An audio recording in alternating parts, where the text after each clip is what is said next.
Hello दोस्तों, नमस्ते, राम राम। मैं हूं अमित चौधरी। स्वागत है आपके अपने YouTube channel Amit sir GK में।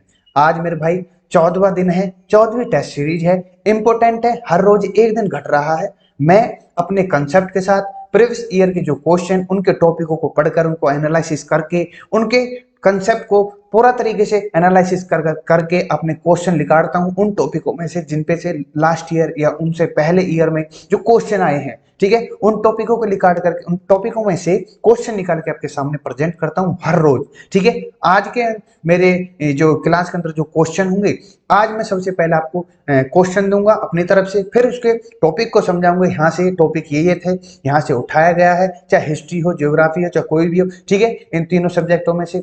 तो फिर प्रीवियस ईयर के क्वेश्चन आपके सामने रखूंगा। ठीक है, कि ये तब आए थे।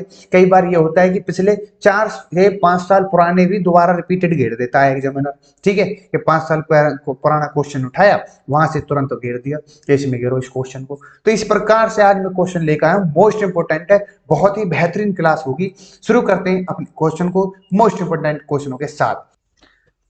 आज का फर्स्ट क्वेश्चन आपके सामने है, इंपोर्टेंट है, और जो मैं क्वेश्चन पढ़ूंगा फिर टॉपिक समझाऊंगा, कैसे कैसे किस प्रकार से सभी चीजें एनालिसिस करूंगा। पहले क्वेश्चन को पढ़ते हैं। मेसोलिथिक या मध्यपाषाण युग के संबंध में निम्नलिखित कथनों पर विचार करें। केयरफुली क्वेश्चन पढ़ें आप। ठीक है, और फिर ध्यानपूर्वक आपको क्वेश्चन के इंपोर्टेंट ऑप्शनों को पढ़ते हुए फिर नीचे जो दे रखे हैं ऑप्शन वाइज, इसी प्रकार से क्वेश्चन आते हैं। आजकल वन लाइनर क्वेश्चन तो गया उसका जमाना। ठीक है, तो सीधा अपनी बात पर आते हैं, अपने ऑप्शन पढ़ो। इस अवधि के दौरान पत्थर के औजारों को लघु पाषाण या माइक्रोलिथिक कहा जाता था। पत्थर के औजार को आकार में बड़े होते थे, या फिर इस अवधि के दौरान पुराने किस्म के औजार अनुपस्थित थे। ये सभी चीजें इंपोर्टेंट है। तो यहाँ पर आपको कौन सा लग रहा है, मैंने बताया हुआ है कई बार, मध्यपाषाण युग के अंतर्गत लघु पाषाण जिसको माइक्रोलिथिक कहा जाता है, ये राइट आंसर हो जाता है ए, मतलब कि only 1 C is the right answer हो जाता है, ना कि पत्थर के औजार आकार में बड़े थे। बिल्कुल गलत है। इस अवधि के दौरान पुराने किस्म के औजार अनुपस्थित थे, ये भी गलत है, थे। ठीक है मेरे भाई, ये इंपोर्टेंट है। मैं इसके टॉपिक को मैं समझा दूं आपको। जिस अवधि में हम पर्यावरण परिवर्तन पाते हैं, एनवायरमेंट चेंज होने लगा, वो अवधि मैं बता देता हूं। जैसे कि जो मध्यपाषाण युग है, ये है 12 के से 10 के तक था, ये कार्यकाल जो था। मैं इसी को एनालाइज करूंगा आपके सामने। नेक्स्ट क्वेश्चन खुल गया। जिस अवधि में हम मानते हैं कि पर्यावरण चेंज होने लगा, एनवायरमेंट चेंज होने लगा, वो समय था मध्यपाषाण युग, 12,000 से 10,000 साल के बीच। उन दिनों को मेसोलिथिक या मध्य प्रस्तर कहा जाता है। इस अवधि के दौरान पाए जाने वाले पत्थर के औजार सामान्य रूप से छोटे हैं, उन्हें ही माइक्रोलिथिक कहा जाता है। ये देख सकते हो आप। ठीक है, और बता दूं, आर्य और हास्य जैसे कि लिखी, ये जो प्रिंटेड पड़े हैं साइड में इमेज है, इसको देख सकते हो। जैसे उपकरण बनाने के लिए हड्डी या लकड़ी के हैंडल पर लगाए सूक्ष्म पत्थर थे, ये दिख रहे हैं आपको, ये आजकल के, लेकिन पहले जो थे उस समय के। ठीक है, मध्यपाषाण युग के जो औजार थे आप देख सकते हो। इसी समय पुराने किस्म के औजार भी उपयोग में आते रहे हैं। कुल मिलाकर जो ऑप्शन थे, वो उनमें से एक ऑप्शन ओनली सी, जो कि 1 लिखा हुआ, वो राइट आंसर है। ठीक है, ये आपको केयरफुली क्वेश्चन पढ़ोगे तो प्रॉपर तरीके से आंसर का बिल्कुल मुंह तोड़ जवाब दोगे। तो नेक्स्ट क्वेश्चन आपके सामने, निम्नलिखित कथनों पर विचार करें। हड़प्पा के लोग कपास के बारे में जानते थे, क्या ये बात सही है? हड़प्पा वासियों को तकली सुतली का पता नहीं था, या फिर नीचे दिए गए कोड बताओ। A1 ठीक है, मतलब एक ठीक है, दो ठीक है, दोनों ठीक है, उपरोक्त में से कोड। जिस बच्चे को हड़प्पा काल पता है, जैसे मैंने समझाया हुआ है प्रॉपर तरीके से क्लास में, मैंने ऐसा नहीं किया कि 6 क्लास एक बार मैंने उठा दी, मैंने 6 क्लास के हर एक दिन अलग अलग चैप्टर को विद प्रैक्टिस के साथ करवाया हुआ है। ऑनलाइन पढ़ी है, यूट्यूब पर पढ़ी है, PDF पढ़ी है, सब कुछ फ्री है आपके लिए। करो तो सही भाई मेरे भाई, अभी टाइम है बहुत, और फिर इन प्रैक्टिस सेटों को लगो। हालांकि इनमें भी मैं टॉपिक क्लियर कर दूंगा बिल्कुल सटीक तरीके से। ठीक है, तो बात करते हैं, हड़प्पा के लोग कपास के बारे में जानते थे, ये राइट आंसर है। यहाँ पर हड़प्पा वासियों को तकली सुतली का पता नहीं था, बिल्कुल ये गलत है यहाँ पर। तो यहाँ पर जो कथन पर विचार करने का मतलब सही आंसर देना, तो ए इज द राइट आंसर हो जाता है, केवल ए। आइए मैं थोड़ा सा बता दूं कि कपास लगभग 7,000 पहले मेहरगढ़ में उगाई जाती थी। मेहरगढ़ कहां पर है, इन कमेंट मुझे बताना, किस स्टेट में है। मोहनजोदड़ो में एक चांदी के कलश के ढक्कन और कुछ तांबे की वस्तुओं के साथ कपड़े, वास्तविक टुकड़े पाए गए। आपको पता होनी चाहिए क्या क्या चीज मोहनजोदड़ो में मिली है। वहीं पर जो आर्कोलॉजिस्ट है, तकली वाले सूतली भी मिले हैं, जो टेरिकोटा यानी मृण मूर्ति मिट्टी एवं चीनी मिट्टी से बने हैं। ये सभी चीजें, ये सभी इस जिस प्रकार से मैं टॉपिक बता रहा हूँ, टॉपिक में जो पॉइंट लिख रखे हैं, इनमें ऐसे क्वेश्चन उठे हैं, इसलिए मैंने सब सबको एकजुट किया, आपके सामने प्रेजेंट कर रहा हूं। इनका इस्तेमाल धागे को बनाने के लिए किया जाता था, ये आपको पता होनी चाहिए। ठीक है मेरे भाई। हाँ जी मेरे भाई, नेक्स्ट क्वेश्चन आपके सामने है, धौलावीरा शहर कच्छ के रण में खादिर बेयत पर स्थित है। ये राइट आंसर है, लेकिन निम्नलिखित विचार करने हैं आपको। ये जो शहर हो धौलावीरा, आपको पता होगी प्रॉपर तरीके से मेरे भाई, गुजरात के बिल्कुल ऊपरली, जिसको कच्छ का रण कहा जाता है। ठीक है, ये इंपॉर्टेंट है। कच्छ का खाड़ी या कच्छ का जो वहां पर रेगिस्तान सा है, उसको बात हो रही है। धौलावीरा शहर क्या वहां पर है? ये बिल्कुल राइट है यहाँ तो। पर लेकिन बात की गई है धौलावीरा शहर की। यह शहर जो है 2 भागों में विभाजित था, ये गलत है। मैंने बताया हुआ है कई बार, ये जो शहर था 3 भागों में विभाजित था। ठीक है, यहाँ से हड़प्पा लिपि सफेद पत्थर और शायद लकड़ी पर खुदा हुआ पाया गया है। ये बिल्कुल राइट आंसर आ जाता है यहाँ पर। मैंने कई बार बताया, लेकिन आज फिर बताऊंगा अपने भाइयों को। यहाँ पर राइट आंसर मतलब जो पूछा है कि कथन पर विचार करें का मतलब है राइट बताना आपको। ठीक है, इसके बारे में तो ओनली 2 मतलब B is the right answer हो जाता है। आपको सभी को पता होनी चाहिए। आइए सीधा चलते हैं, थोड़ा सा इसके बारे में जिक्र कर लूं कि धौलावीरा शहर कच्छ के रण में खादिर बेट पर स्थित है। यहाँ ताजा पानी और उपजाऊ मिट्टी हुआ करती थी। ये आपको दिख रहा होगा दृश्य या इमेज। ठीक है, हड़प्पा के कुछ अन्य शहर जो 2 भागों में विभाजित थे, ये गौर करने वाली बात है। हड़प्पा के कुछ शहर, लेकिन इन शहरों को ठीक विपरीत धौलावीरा था, जिसको 3 भागों में विभाजित किया गया था और प्रत्येक भाग बड़े बड़े पत्थर से दीवारें बनाई गई थी, ऐसे प्रकार जैसे कि गेट हो। ठीक है, उनमें से आना जाना हुआ करता था। धौलावीरा के तीनों भागों में इसी प्रकार से गेट थे। ठीक है मेरे भाई, ये सभी चीजें इंपॉर्टेंट है भाई। यहां से क्वेश्चन इस प्रकार से उठे भाई। ठीक है, कितने याद करोगे तुम? बढ़िया तरीके से। ये कहां से उठाएंगे क्वेश्चन, सभी चीज मुझे पता है। नेक्स्ट क्वेश्चन आपके सामने इंपॉर्टेंट क्वेश्चन है, देखो इसी में से कई क्वेश्चन निकाल के बता दूंगा आपको। ठीक है, निम्नलिखित कथनों पर विचार करें। कुल मिलाकर विचार करने का मतलब है कौन सा सही है इनमें से। ठीक है, तो यहाँ तांबा ईरान से आया था, या फिर टीन ओमान से आई थी, या सोना कर्नाटक में पाया जाता। अभी फिलहाल जो राइट आंसर है यहाँ पर थर्ड आंसर है, लेकिन यहाँ पर दिया गया है 1 और 2 ठीक, 2 3 ठीक, ओनली थर्ड ठीक है, नन ऑफ दीज। तो यहाँ पर जो है राइट आंसर थर्ड है। सोना जो है कर्नाटक में पाया जाता है। ठीक है, इंपोर्टेंट क्वेश्चन है। लेकिन जो तांबा आया है ओमान से आया है, इसको अपोजिट कर लो अपना, टीन ईरान से आया है। इसी प्रकार से मैंने आगे भी लिखा हुआ है रॉ मटेरियल के रूप में। जबकि हड़प्पा वासियों द्वारा उपयोग किए जाने वाले कुछ कच्चे माल स्थानीय रूप से उपलब्ध थे। तांबा, टीन, सोना, चांदी और कीमती पत्थर जैसे कई वस्तुएं दूर के स्थानों पर लाया जाता था। ये आपको बता देता हूं मैं। कॉपर जो था, मतलब कि कॉपर का मतलब तांबा, तांबा राजस्थान जो कि ओमान वेस्टर्न एशियन कंट्री से आया है। टीन जो है अफगानिस्तान एंड ईरान से आया है। क्वेश्चन यहाँ प्रॉपर तरीके से पूछा जाएगा। गोल्ड जो कर्नाटक से प्राप्त होता था, और प्रेशियस जो स्टोन थे वो गुजरात, ईरान, अफगानिस्तान तीनों से। तांबा प्लस टीन क्या होता है? कांस्य। ये आप सभी को पता होता है। ब्रॉन्ज होता है। इंपोर्टेंट क्वेश्चन है मेरे भाई। सभी के सभी जितने भी मैं पॉइंट करवा रहा हूं, एनालिसिस टॉपिक करवा रहा हूं, सभी के इंपोर्टेंट है। ध्यान पूर्वक पढ़ते रहो और सभी को लगाते रहो, प्रॉपर तरीके से क्लास लेते रहो। जिसने ना ली इन्हीं में से करवा दूंगा और यहीं से क्वेश्चन उठाएंगे। ठीक है, नेक्स्ट क्वेश्चन आपके सामने। निम्नलिखित कथनों पर विचार करें। लोथल कच्छ के रण के करीब स्थित था। लोथल जो है यह पत्थर, सीप और धातु से बनने वाले वस्तु का एक महत्वपूर्ण केंद्र था। नीचे दिए गए कोड को सही विकल्प चुनें।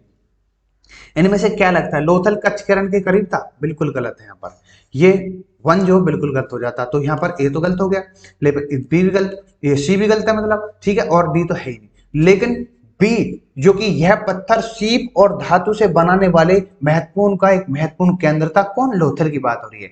लोथल जो कि साबरमती के नदी के किनारे स्थित है। यहाँ पर B is the right answer हो जाता है। लोथल की ही बात की गई है नंबर 2 पॉइंट में। ठीक है, आप ये पता लगा सकते, आप ये मत कहना कि लोथल की किसकी बात हो रही है। लोथल की बात हो रही है, लेकिन जो स्थान पूछा वो गलत है।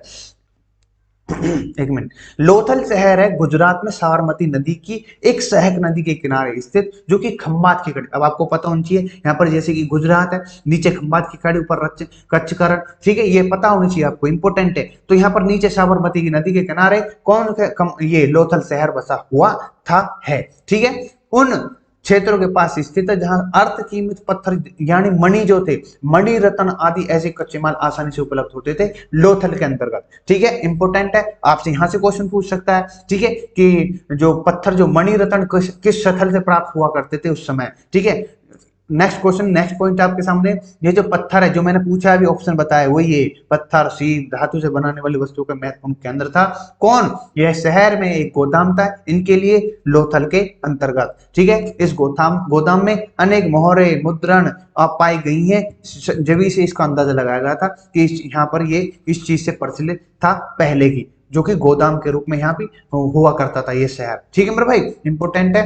नेक्स्ट क्वेश्चन की तरफ चलते हैं। नेक्स्ट क्वेश्चन थोड़ा ज्योग्राफी से है। ये देखो, हिमनद के निष्पेक्षण को कहा जाता है। भाई हिमनद का मतलब, हिमनद आपको पता होगी ग्लेशियर जो होते हैं उनको क्या कहा जाएगा, हिमोड, लोवास, तटबंध, समुद्री गुफा। तटबंध, समुद्री गुफा, लो सभी समझा रखे हैं मैंने। तो यहाँ पर राइट आंसर क्या होता है, हिम, हिमते, हिम मतलब बर्फ।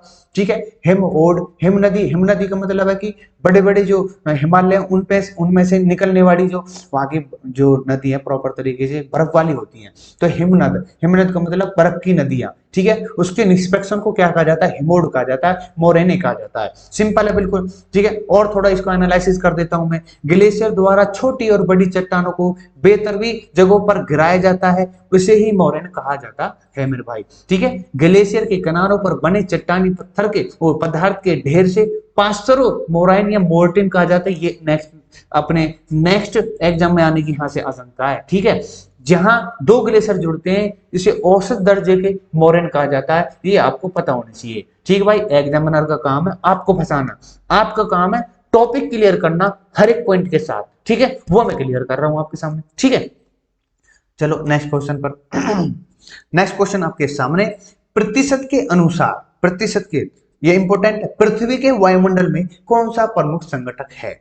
सबको पता होगी, कार्बन डाइऑक्साइड है क्या, नाइट्रोजन, हीलियम, ऑक्सीजन। वायुमंडल की बात हुई है, एटमॉस्फेयर की बात हुई है, तो कौन से सबसे ज्यादा है, नाइट्रोजन है, इंपॉर्टेंट है, फिर आपकी ऑक्सीजन है, फिर कार्बन डाइऑक्साइड है। ठीक है, ये इंपॉर्टेंट है, सभी किसी मैंने आपको बता रखी, सॉरी आर्गन है, फिर कार्बन डाइऑक्साइड है।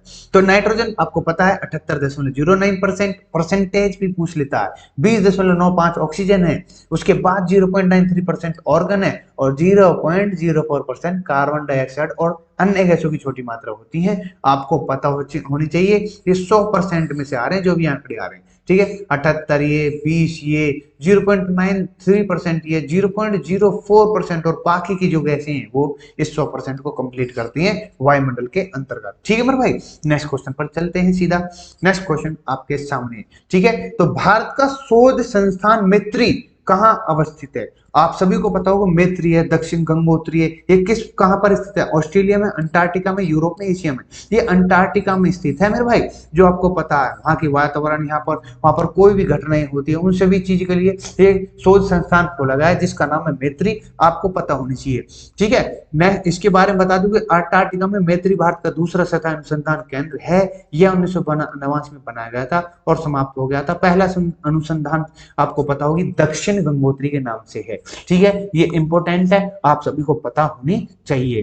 ठीक है भाई, नेक्स्ट क्वेश्चन की तरफ चलते हैं। चलो ज्योग्राफी, एक और क्वेश्चन आया, महल क्या है, महल क्या था, उस महल की बातें हो रही है, मतलब जो ज्यादातर आज क्वेश्चन जो होंगे हिस्ट्री से होंगे। ठीक है, ये इंपॉर्टेंट है क्योंकि पॉइंट क्लियर करने हैं मुझे। ठीक है, महल क्या है, महल किसको कहा था, ग्राम प्रधान को, फसलों के प्रकार को, गांव गांव के समूह को, या किसान को। तो महल होते थे गांव या गांव के समूह को, कई कई गांव मिलकर के। ठीक है, उनको कहा जाता महल। ठीक है, किसके कार्यकाल में थे, ये ब्रिटिश के समय की बात कह रहा हूं।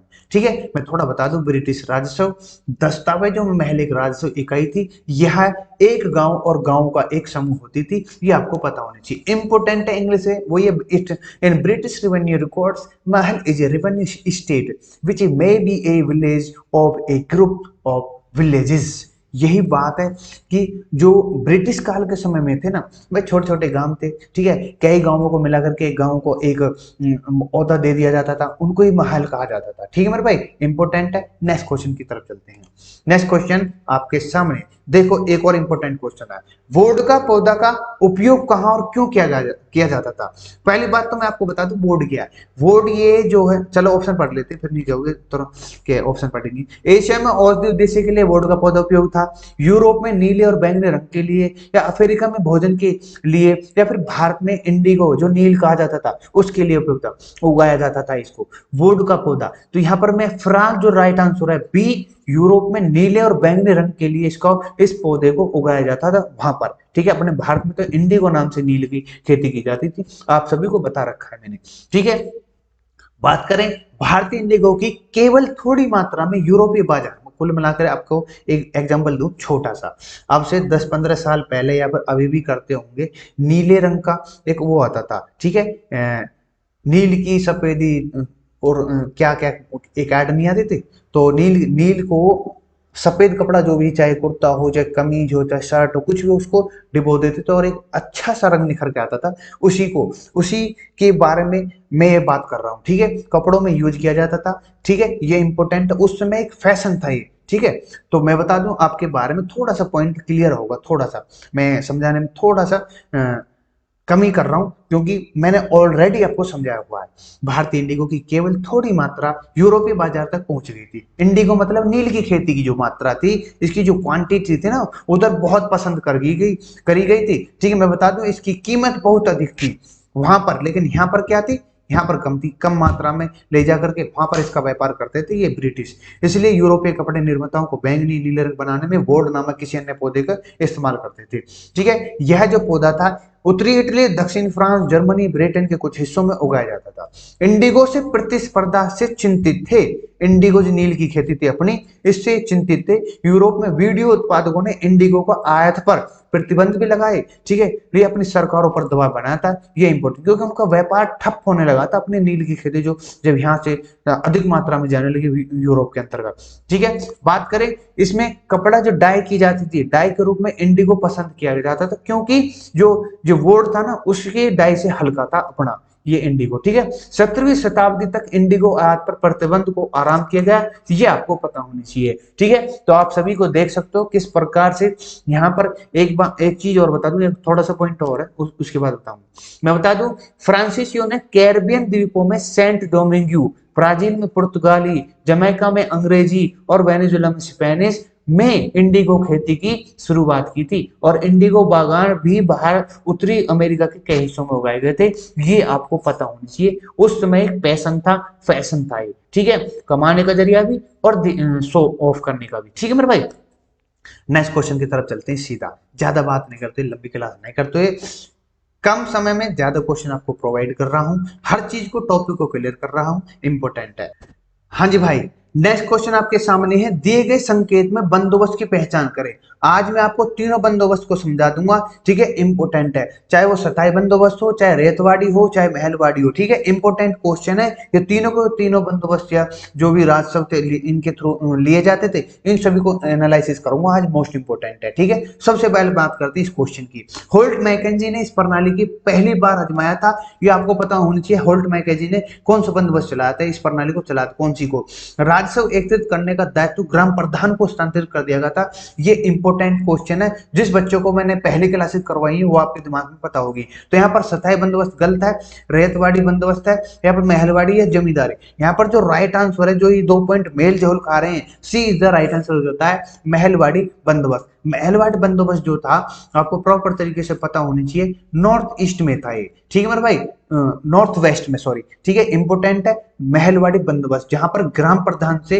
राजस्व लिया जाता भू, ठीक है। वहीं पर बात करूं, यहाँ पर जो ये था परमानेंट था, मतलब यहाँ पर था स्थायी बंदोबस्त, और नीचे की तरफ जो था वो था रेतवाड़ी बंदोबस्त। ये इंपोर्टेंट है, तीनों के तीनों मैंने लिखे भी हुए हैं, ये देख सकते हो आप, स्थायी बंदोबस्त, रेतवाड़ी बंदोबस्त, महलवाड़ी बंदोबस्त। यहाँ पर प्रॉपर तरीके से परमानेंट सेटलमेंट जो था, स्थायी बंदोबस्त जो था, ये आप देख सकते हो बंगाल, बिहार, उड़ीसा में है। वहीं पर दूसरे की बात करूं, जो मैंने अभी समझाया महलवाड़ी बंदोबस्त, ये आप देख सकते हैं नॉर्थ वेस्ट रीजन्स के अंतराल था। नीचे की तरफ जो दिख रखा है ये रेतवाड़ी है, साउथ इंडियन रीजन्स में था। इंपोर्टेंट है, सभी के सभी मैं अभी समझा दूंगा अपने भाइयों को। बात करें इसकी, 1822 में होल्ट मैकेंजी नामक अंग्रेज ने एक नई व्यवस्था तैयार की थी, ठीक है। गांव के प्रधान से भू राजस्व लिया जाता था। कुल मिलाकर ये सारे पॉइंट मैंने लिखे हुए हैं, और समय समय पर इसमें संशोधन हुआ करते थे उस समय, ठीक है। नेक्स्ट क्वेश्चन की तरफ चलते हैं।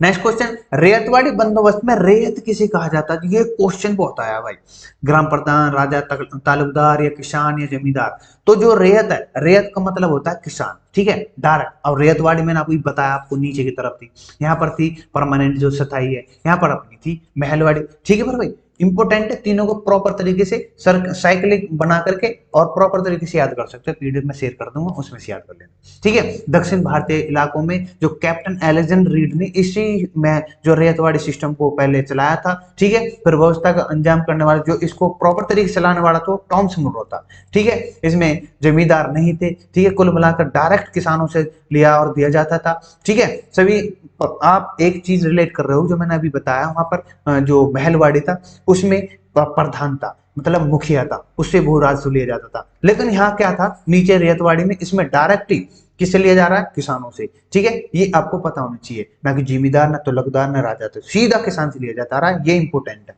आपके दिमाग में पॉइंट आने चाहिए ये जो मैं बता रहा हूँ। नेक्स्ट क्वेश्चन की बात करें, बंगाल, बिहार, उड़ीसा क्षेत्र में रह कौन सा गया, सताई बंदोबस्त। इस इंपॉर्टेंट है, इसमें इस इलाके में सताई बंदोबस्त। सताई बंदोबस्त का मतलब क्या, उन दोनों से अलग डिफरेंट क्या है सताई बंदोबस्त, मैं आपको बताऊंगा। सताई बंदोबस्त जो था, जैसे कि पीछे रेट कर रखा है मैं, सताई बंदोबस्त में एक क्वेश्चन दे रखा है, इसको इस पर भी आऊंगा मैं। सताई बंदोबस्त जो था, परमानेंट जो सेटलमेंट था आपके बंगाल, बिहार, उड़ीसा के अंतर्गत, इसमें क्या था, इसमें थे राजाओं और जो तल्लुकदार थे उन पे भू राजस्व लिया जाता था, ना कि किसान से, ना ही जिम्मेदार से, ना ही किसी मुखिया से, ठीक है। आपको पता होनी चाहिए, तीनों चीजों में डिफरेंट बता दिया है मैंने आपको, ठीक है। आप देख सकते हो यहाँ पर मुखिया थे, यहाँ पर किसान थे, और यहाँ पर राजा और तल्लुकदार थे, ठीक है। जिसके ऊपर एक क्वेश्चन भी आया है प्रीवियस ईयर आपके सामने है, भू राजस्व के कौन से समझौते में राजाओं और ताल्लुकदारों को जमींदार के रूप में मान्यता दी गई थी, तो वो है आपके सामने स्थायी समझौता या स्थायी सेटलमेंट, परमानेंट सेटलमेंट, ठीक है। इंपोर्टेंट है क्वेश्चन, सभी क्लियर आशा करता हूं आज समझ में आ गए मेरे भाई के, ठीक है। नेक्स्ट क्वेश्चन आपके सामने एक और आया कि ईस्ट इंडिया कंपनी के शासन के दौरान किस राजस्व बंदोबस्त के अंतर्गत राजस्व एकत्रित करने और उसे कंपनी को अदा करने की जिम्मेदारी गांव के मुखिया को सौंपी गई थी। अब मुखिया की बात आई है, प्रधान की बात आई है, ठीक है, सरपंच की बात आई है, मतलब कुल मिलाकर आज के समय में तो वो थे महलवाड़ी बंदोबस्त, ठीक है। अब आप डिफरेंट समझ गए होंगे क्वेश्चनों के साथ, ठीक है। नेक्स्ट क्वेश्चन की तरफ चलते हैं। नेक्स्ट क्वेश्चन है कि किस प्रांत में रैयतवाड़ी राजस्व प्रणाली का लागू किया गया था, बम्बई, मद्रास, बंगाल या केंद्रीय। सिंपल आंसर है, रैयतवाड़ी नीचे की तरफ था तो बॉम्बे प्रांत के अंतर्गत था। आंसर इज द राइट आपका ए, ठीक है मेरे भाई। तो आज के क्वेश्चन इसी प्रकार से, जिस प्रकार से मैंने आज क्वेश्चन कराए इसी प्रकार से चलेंगे, डीपली वाइज चलेंगे। पीडीएफ आपको मैं थोड़ी देर में शेयर कर दूंगा अपने भाइयों, लगाओ और धापा के लगे रहो प्रॉपर तरीके से। 60 में से 55 प्लस मारो, ठोक 100%, ठीक है। तो विदा लूंगा अपने भाइयों से, नमस्ते, राम राम, जय हिंद, जय भारत। मिलते हैं नेक्स्ट क्लास में।